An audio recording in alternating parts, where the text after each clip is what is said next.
construction passive, ce n'est pas une norme de plus, le passif. C'est vraiment une nouvelle génération de logements, de bâtiments, qui, bien sûr, au-delà de la consommation d'énergie qui est devenue extrêmement faible pour chauffer le bâtiment, moins de 15 kWh par mètre carré, c'est moins de 2 € de chauffage par an, par mètre carré.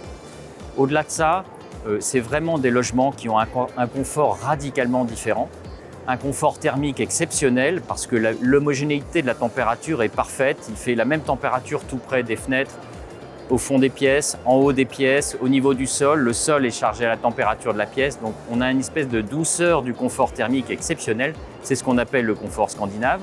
Le deuxième grand confort du logement passif, c'est la qualité d'air intérieur, qui est vraiment exceptionnelle aussi parce que 100% de l'air de toutes les pièces est renouvelé au maximum toutes les 3 heures.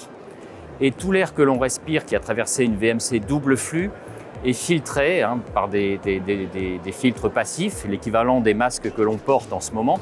Et donc, il y a très peu de poussière dans un logement passif et on filtre les microparticules jusqu'à la taille des pollens. Donc vraiment, un deuxième grand confort, qualité d'air intérieur. Troisième grand confort, la qualité lumineuse, parce qu'on a besoin du soleil qui traverse les menuiseries pour chauffer le bâtiment. Donc c'est toujours une conception qui est très ouverte vers l'extérieur et vers le sud. Donc des bâtiments très lumineux, et le confort lumineux, on sait que c'est très important. Il y a aussi, chez Ekio, on a ajouté un quatrième confort qui est le confort acoustique parce qu'on a un niveau d'isolation acoustique vis-à-vis des bruits extérieurs qui est également exceptionnel. Donc on n'entend vraiment pas la pluie qui tombe, on n'entend pas le vent, on n'entend pas les avions qui passent au-dessus. Si on construit en ville, on n'entend pas les bruits de la rue. Donc tout ça participe également au confort. Et enfin, il y a aussi quelque chose qui est très important, qui est plus compliqué à expliquer, mais toute la gestion du transfert de vapeur au travers des murs dans un bâtiment passif est extrêmement bien gérée puisque tout est isolé de l'extérieur.